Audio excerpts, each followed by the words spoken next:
Hello and welcome to the show. We are today going to be talking about Survive the Hunt 12 and the various goings-on that took part because there was a lot. There was an awful lot of things happened. I like the new rule sets that we had. It kind of mixed things up a little bit while still sticking to the original theme. I don't know. The minimap we have at the top corner, the flashing dot that you see on there is following me, and around the place you will see these little pins that will show where the various prees were parked. Now, admittedly, a couple of them are not on there, and typically they're the ones that I actually ended up going to. Two of the ones I ended up exploding were, I think, the two that didn't have the pins in the map. So, there is that. I was also correct. There was one vaguely around the docks area. I think, is that by the petrol station or by like the underpart, or by where the slip roads go up onto the motorway? There was a car down there. I actually went blaring past a few in this. There's a little cluster of them up there that we went shooting past. Either way, I didn't see anything happen on the way out, and not much happened for a little while. We get to our first Prius explosion, shall we say. Now, I happened to just be driving around, we spotted it, in the end I took what was quite a large detour. Now, I wasn't to know at this point that there's nobody around. There's nobody in sight. I'm actually in pretty much the clear up at the top of the map, but of course I was very much not to know, so I took what was a more sensible approach, turning round, so that if there had been a helicopter or a car nearby, you know, I would be okay to get away with it. But yeah, as it was, there was nobody even remotely close, nobody within, I don't know what the scale distance is, but quite a few turnings to get towards this vehicle. So naturally, we sticky bomb the car and I drive away. Now, quite a few people said that I can put sticky bombs on the cars and drive the other side of the map and detonate them. I'm not sure. It certainly used to be the case that they'd despawn if you went too far away on the Xbox. I don't know whether that has changed. However, if I could do that, I would not be allowed to do that. Basically, the whole point of the sticky bombs, the whole point of the prees is, because, you know, this is our own game mode we're coming up, it's not an official game mode, that is a way of pinging a rough location where I am at one point in time, to give the hunters a little bit of a chance, really. If I am, as I've seen in previous ones, if I'm going full stealth mode and not having to do anything remotely risky, it's very difficult. 2 of the 3 last ones have come down to simply people trying to steal my car. So, yeah, it's it's to try and make it a little tougher for me, a little bit more exciting, try and have perhaps a few more chases along the way. It turns out this first particular one, well, the first explosion kind of did the job. Everybody was rushing up to the top part. Weirdness went on down here. I'm still not quite sure what led to that. I'm amazed nobody spotted it. I think helped partially by the hill, because there were cars at the top of the hill. However, if they weren't quite at the right angle, because of how steep that hill is, they probably wouldn't be able to see down to see the weirdness going on. So I got very, very lucky with that. You will also notice on the mini-map, while there is the rotor blaze to signify the helicopter, now currently there's a person above me. That is a blimp. The blimps do not show any sort of flying animation to the dot on the map. It does make it a little bit of a pain, however, it is what it is. Amazingly, despite all sorts of weirdness going on around here, and despite everybody just about rushing to this area, nobody really cottoned on. No, because I think it took them a little too long. I say it took them, they were just all other parts of the map. It took them a little while to get over there. Even the aircraft, it took them a little while to get over there, and that meant I could just about vacate the area before they stood a shot. Like, they knew roughly where I was, but they didn't know what car I was in, so they couldn't search. Even in, you know, that rough area, you can't search every single car. They don't know how far I've run away, possibly, within the given time. You know, it was, what, maybe a minute before they got there, so they don't know how far I'm away and which direction I might have gone in. I get a little bit spooked by the helicopter that's just kind of searching around for anything. Helicopters, great during chases. They are difficult to spot much, though, because not only have you got to perhaps be flying it and scouting at the same time, if you are directly underneath a helicopter, it's very difficult for them to see. They can kind of see well in one direction, but if you are in other positions, other angles, they do struggle to do, I say, too much at times. They have their strengths, they have their weaknesses. It was a little bit uncomfortable, certainly, driving around with that helicopter, very much checking this junction. But yeah, again, by now, everybody's all spread out. By now we got to the point where, well, they couldn't get me immediately. I didn't do anything stupid to give myself away while there were people around the area. So as the helicopter's buzzing around me, the AI are acting fairly normally with the low-flying helicopter, so we're just going to stick with that. And the helicopter goes back up the hill. So it all kind of worked out pretty damn nicely for me in the first one. The second one is where things get a little bit strange. Now, what goes on with this one is not... So it's not really our fault. The game did something weird and we aren't really sure what happened with this one. So, I'm minding my own business. I think I was heading towards... I can't even remember. I was heading somewhere and we happened, while sat waiting, we happened to spot a pre that we want to go and play around with. Now, I knew there were blimps and stuff. I think it was a shadow, like a blimp or something goes overhead, so I was busy looking around for that, not paying attention. Either way, I knew there was a pre I wanted to go and explode. Now, there wasn't really a particularly easy way to turn around. I kind of had a look and took my chances at doing a U-turn in the road. Now, this is very obvious. However, thankfully for me, there didn't happen to be anyone around. It's a risk doing that. You know, the amount of time, the amount of times we've been caught with simple, silly things like that. Yeah, you know, you take a risk, but I also knew I didn't want to go too far in the wrong direction and have to faff about trying to get back. I'd run out of time. I say run out of time, but you'd spend so long going around, you'd end up forgetting or missing the pre, etc. So we got turned around, and again, this was one that there was not actually very many people nearby. There kind of had been, you know, the helicopters kind of buzzing around a little bit. There were cars sort of come and go, because they're driving, maybe not full speed, but they're whizzing around the city. I'm abiding traffic laws. It takes me a long time to simply get through the city when you're stuck at lights and all of that kind of thing. So, yeah, you know, they're checking different parts of the map, trying to see anything weird. I'm, you know, sat here. There's a helicopter vaguely close.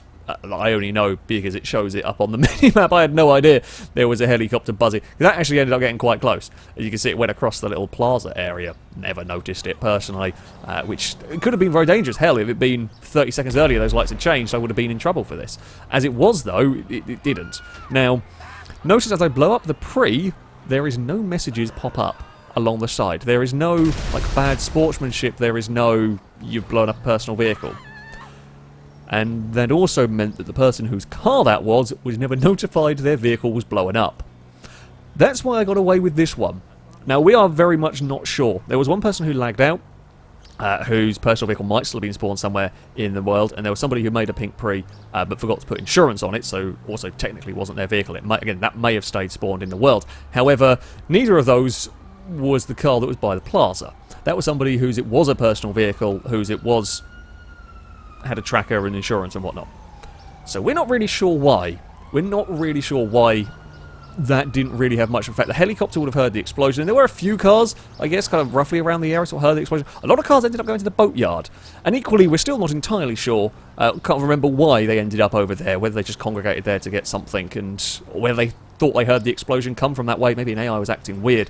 I asked the hunters and they can't actually remember why they were doing that. And then there are blimps doing blimpy things in the distance. So I got very lucky. The idea of... I say the idea, it worked for the other stuff, but in this particular instance, when blowing up the pre, there was just no notification, so it didn't quite... It gave them a small idea of where it might be with the explosions and all, but it didn't quite work on that one. Now, the next bit of weirdness. So we're busy cruising along, looking for pink cars to explode. Again, I mean, I managed to stay... It just so happened in fairly... I guess I kind of like went around a bit of extremities, and there's quite a lot of clustering going on around the middle part of the map, and for a lot of the time I was relatively on my own. There was also a blimp that decided to land outside the map filmer's, I guess, house, apartment, which naturally is quite distracting. I mean, I don't quite know. I don't know whether they were landing to get some ammo, whether they were landing to get some armour, or... something. Maybe they had to go do something briefly. Either way, yes, the blimp lands down in the middle of the sort of dual carriageway while there is a blimp actually around me, and then the AI start causing shenanigans. Now, I'm very lucky. The blimp's obviously looking the wrong way. Can't see what's happening here because I've been crashed into and I now have to go weirdnesses. I don't know what the AI was planning on doing there, but certainly I wasn't driving to their liking. And this gives me an issue because, as we have learnt, as I know from previous hunts, that damage does not necessarily always stay synced between everybody. For example, what might be a scratch, you know, this is a fairly minor scratch on the side of this car, might be absolutely nothing. It might look completely pristine to other players. It could also be smashed in taillight, smashed up rear bumper, smashed up back of car. Now, that's a risk that has got me in trouble before. And ideally, if I take any sort of damage, I'm going to be ditching the car. Smashed windows are something we're having to deal with in this. again, they normally don't show up. The windows are normally not the particularly worst bit, however, bumper damage and so on. Rear window would be a swap car. But yeah, sort of bumper damage. I don't trust it, so naturally I'm going to want to get a new car. And this is when we go back to more gang member issues. As you can see, again, there's not really anyone very close. There are cars maybe a junction or two away, although that car ends up turning down the wrong way. That's not heading towards us. So once more, I have a fairly quiet time, and I want to be getting a good car. Ultimately, I know if I get in a chase, I need to have a pretty decent car. If I'm stuck in an FQ2, for example, they're less likely to search it, but it's just not very quick if I do get in trouble. So, we go and borrow a Buffalo that happened to be another gang member's car. Wasn't my smartest decision, but there we go. And the worst is yet to come. We kick the guy out, and he takes a couple of pot shots at us. That's nothing terrible. However, the car behind is a blue Buffalo, is also a gang member's car. Now, I thought the initial bullets were just coming from the guy we kicked out. I didn't realise the blue Buffalo was actually shooting at me. Now, I thought it was a player for a little while, and it takes an unusual path. You don't normally see AIs end up... I wouldn't expect it to have seen the AIs end up following us down here. They do, but as you can see on the map, that is definitely very much not a player. In the end, it finishes with a spectacular crash for the car, and notice how unbelievably lucky I am here. As we head towards this junction, a player had just taken what would be their right turn. And I had no idea that they were there. I turned right, and we missed each other by, again, we're talking 10 seconds difference there. Maybe not even that, 5 seconds difference there. And I could have been in a lot of trouble. And again, I've now got a car that's shot up, that's got damage on it, that I need to swap out. And again, you'll see there's a dot floating around. Now, that happens to be the blimp that I'm very lucky is incredibly high up. You can just see it as we come around this corner. Yeah, the blimp is very, very high up, and probably looking the wrong direction and not paying attention anyway to me doing a massive U-turn on the motorway. Certainly the blimp and helicopter didn't notice the Buffalo. Of course, from that high up, they're not going to see the damage on the cars. You'll never see the damage. You would have seen the Buffalo do a U-turn if you were looking in the right direction. So we go underneath them. They are off doing their own thing.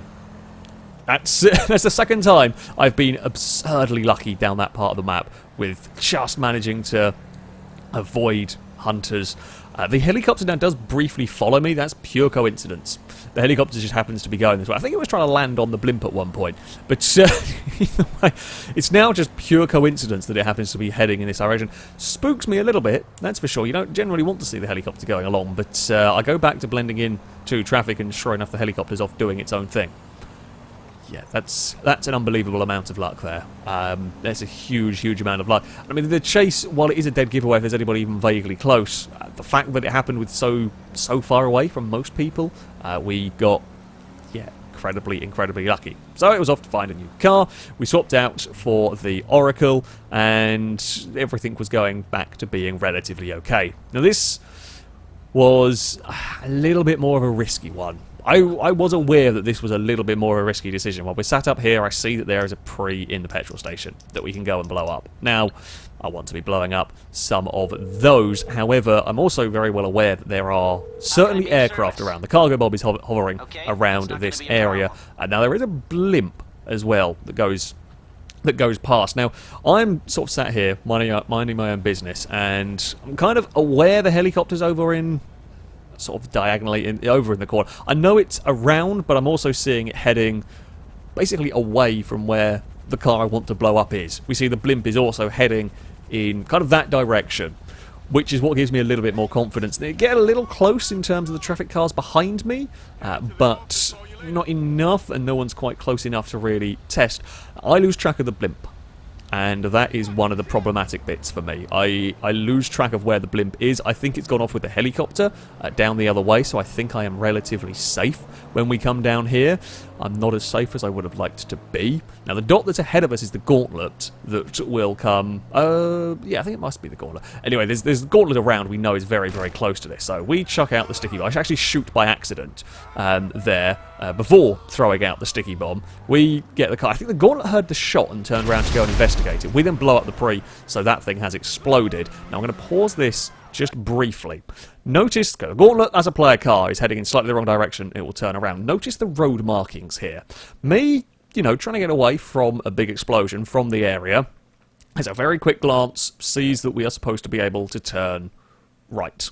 Now, I'm fully expecting the gauntlet to turn around and go to the petrol station. That's what I'm expecting it to do. I am a car leaving a big explosion. We know the AI sometimes freak out, so I'm not particularly fussed about going through this red light. I'm not particularly fussed about being sat in the traffic here, because I know that the AIs can be doing a little freaky things, and they're kind of wanting to get to the petrol station. However, that arrow is wrong. That arrow sends me down a one-way street. Now, looking back at it, yes, I do remember this area is a one-way bit, but in the heat of the moment when you've got a split second to make a decision, I just forget that that's a one-way road. We end up down here. Now, admittedly, I could almost play this off as an AI freaked out, because they do sometimes do this sort of weirdness. The problem is that the blimp sees me do that, and sees me, I guess, navigate the people, and that's when I'm in trouble. That's when I'm in big trouble. Now, I don't realise I'm in trouble at this moment in time, and that actually also gives me more grief, because I'm sat up here minding my own business, pretending I'm a normal car. We see the shadow come down, we see the blimp come down, I see somebody jump out and realise, oh crap, I'm going to have to go. Meanwhile, 3 or 4 cars are already converging on my location. Now, had I realised I'd been spotted straight away, I would have run before, because now I've got 3 cars and a helicopter almost directly behind me. It's not ideal. What does save me a little bit is the person that jumped out of the blimp dies. I guess they jumped out a little too soon or got hit by the blimp as they were jumping. Either way, they're dead, so they can't actually get on the floor and start shooting me, so we are into what is now a proper chase. Yeah, unlucky? Yeah, a bit. Certainly almost got away with it. The gauntlet didn't notice me in the slightest. I just forgot that was a one-way street and was following what I had on the road. It happens, but yeah. So then they found me, and then the chase will begin proper. Now, the Oracle I had was pretty good in terms of straight line speed. The cars giving chase couldn't really match it for straight lines once we got to these kind of more wide open areas. The helicopter was going to be the tough part to shake, and I was quicker than the helicopter down a straight. However, there's not really enough of them to use that to your advantage. And the difficulty that would occur, shall we say, is the helicopter was doing a very good job of keeping track of me and giving directions for everyone else. You can see on the map the hunters are busy trying to flank where I am. Now, they're not down every single alleyway. Trying to locate everything is not that easy. However, there was an awful lot of hunters in a lot of different places. Now, they've still had trouble perhaps following ultimately sort of very precise locations, but it does mean down a lot of these different turnings that I could take, I would get into trouble. Now, shaking a helicopter, I need to be able to do sneaky U-turns, I need to be able to play around with buildings, play around with tunnels, bridges, all of those sorts of things, places where the helicopter loses line of sight momentarily, I need to be able to do, you know, interesting manoeuvres. And when I have so many cars close behind me, I can't. When I have so many cars flanking around me, if I did try it, there was a good chance. Well, I wouldn't have known that they were flanking, of course, but had I been trying a lot of those maneuvers to lose a helicopter, I think I would have just run into more of the actual hunting cars. I had to try and shake enough of the vehicles that I could play silly buggers around a car park, around some alleyways, around some tunnels, bridges, and so on. Because it was proving tough. The helicopter did a very, very good job. But it was the helicopter predominantly that kept them in the chase. I lost the cars a few times, or I certainly lost the cars enough that had there not been a helicopter, they would have stayed lost. I would have got away. And this was a long chase. Long chases are dangerous. Long chases are the toughest things to do, really, in Survive the Hunt, because I can't make a mistake. A hunter makes a mistake, doesn't matter. They've got 10 other cars that can give them directions and get them back into the fight. I make a mistake, and one mistake can be game over. So, yeah, it's tough doing, I think, about 13-minute chase in the end. It's tough not making any mistakes while so many people are trying to force you into mistakes, trying to turn your car, trying to get you in trouble. By the time we jump in the storm drain, I've got a large portion of people behind me. My theory being here, leaving the storm drain, this bit here, the debris could snare up the vehicles, you know. Someone could try and follow me, get blocked in that gap. One of the cars, I think it was a Jackal, goes flying across. Now, they get out the Jackal, they try to shoot my car, they get a couple of bullets off, but it only pings off the bodywork, not a tyre, which is very helpful. I mean, it almost worked, my plan down there. Very, very nearly worked. I ended up sort of minimising it to 2 cars directly behind me, but I couldn't shake the helicopter. I could not get rid of that chopper, and of course, while the chopper's still up in the air, that can constantly, you know, say where my location is. It can get everyone else back into the chase relatively well. So, yeah, I was trying to find... I knew I'd got... This was the best advantage I'd had up until this point in terms of the chase. This was as good. I mean, you can see where the cars are trying to flank me now at the moment, taking different routes. It was the closest I got to getting away, and there were apparently a couple of times the helicopter very, very nearly lost me in all of this. But unfortunately, I just couldn't quite keep changing direction well enough, keep confusing well enough. Because you can see now the big horde of cars. If I started going to the whole, you know, throw a U-turn while going under this tunnel and shoot out the other way, suddenly I'd be driving face first into 3 cars. That's a huge risk. It's a huge, huge risk. But yeah, this was the best sort of line of sight break I had on the cars. I just had to get rid of the helicopter, which is why I came to the conclusion of jumping into the train tunnels.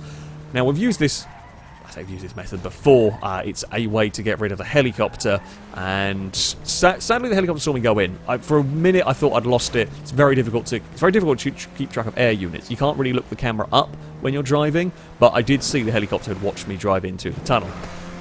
Now, once I'm in here, I have advantage. The helicopter, of course, can no longer follow me, but you're also kind of limited by where you can get in and where you can get out. What I should have done, in hindsight, of course, that wonderful, wonderful thing, if I had stopped, turned around, shot back out the tunnel I'd gone in, I'd been fine. I'd been absolutely fine. I was sure somebody would have followed me in to stop me from being able to do that. Nobody did. Nobody followed me into the tunnel whatsoever.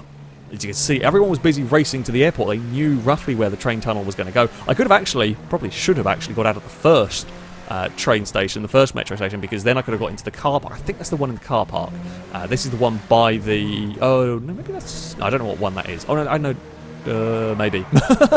Don't remember, actually. This is the one around by the actual terminal. But yeah, if I'd got out of the first one, I could have got out. There was nobody guarding that station. I could have got to a car, got into the car park, got in a car, tried to sneak my way out. Okay, they may have caught up to me again. There were a lot of vehicles around that area. There's a lot of vehicles around by the... various bits of the airport.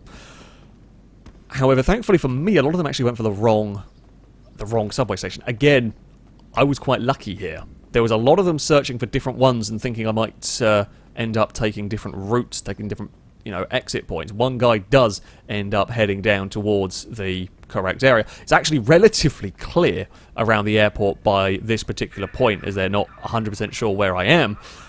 You are about to witness what is, again, probably one of the most terrible gunfights. There is partly a reason for it, aside from the fact that we're both not the best shots. What we also had is, because both me and Steel, we're on each other's friends list, there is a setting that will, I think it's by default, in which you will not automatically lock on to people on your friends lists. And we were both expecting, of course, the guns to be, you know, lockable when we do this, and, well, they weren't. So there was a lot of panic and flailing going on. I don't know how much health I had, because we've got all the GPS bit turned off, and that includes, annoyingly, the health bar. I'm going to hazard a guess, not very much in the slightest, but, yeah, I got very lucky in that fight. There's a cat meowing away. I don't know what she wants. What do you want, Eve? I'm trying to do a video. I don't know what she wants. However, yeah, it was a mess. And after the firefight, there were now people going back this way to that train station. If I had just walked up the top, I think I would have been shot by them, which was my fear. There weren't as many people up there as I expected there to be when looking back at the map. However, I think I still would have got shot in the end. Also, the other concern, and one of the reasons I'm very glad I didn't, is I had a wanted level. You exit at the airport with a wanted level, the police are going to swarm you like crazy, and that will not end well for you. I don't want to get in a firefight with the police, especially not when I knew I had very little health. So, I went back to my car. I figured the car was the safest I say it's the safest option. Nobody had followed me from behind, and they still hadn't got anybody into the tunnels where I went into them, which surprised me. It really surprised me. But by this point, I wasn't appearing out of the tunnels as they were expecting. So they had people around, kind of watching, where one guy had gone down a station, was on foot heading towards me, which we managed to run over. So he'd come down, braces to come down in this particular station, was walking, or was trying to run through the tunnels towards where I was expected to be. Didn't get enough chance to shoot at me. Now they were starting to get cars. They had sent some cars. It was a bit of a long trek, but they had sent some cars around to get into the tunnels. But there's still a lot of people clamouring around the airport itself. In fact, more had gone back to the airport, expecting me to pop out somewhere from one of the metro stations. But yeah, there were now cars heading towards me in the tunnels. We managed to dodge one of them. Unfortunately for me, it was the second vehicle that I could do nothing about. I could have gone to the left. I'm aware I had the grip and the ambulance probably didn't. I thought, I want to end this chase because the helicopter's going to be on me pretty quick. I'll try to go over the bridge because the ambulance might not be able to follow me. Sadly, I couldn't get the car over the lip, and once it started twisting, the ambulance gave it a ram as well. That helped it twist the other way. I just couldn't catch it in time. Once it started tumbling, I was in trouble. I was praying it wouldn't explode, but here we go. It's a fittingly spectacular end. It was a very fittingly spectacular end to what was a very good hunt. It's probably one of my favourites we've done. It's certainly the most ridiculous chase I've done on this game. That was tough. That was really, really tough work, trying to keep that car out of trouble for as long as possible, and it worked. I got, a little bit, very unlucky with the end bit, a little bit unlucky along the way, but also, you know, we could have been spotted down by the docks area so easily with the NPC chase. That could have ended a lot worse for me. Yeah, it was good fun. It was good fun. I liked the rule set. I think the exploding of the prees adds a little bit more challenge and just kind of brings people towards where I am likely to end up being. Gutted that we missed it by about a minute and a half, if that. Had I fallen off the bridge and landed, I think we'd been good. But here we go. It's how Survive the Hunt goes sometimes. That, though, is going to be it for this video. Thank you all very much for watching, and until next time, a goodbye.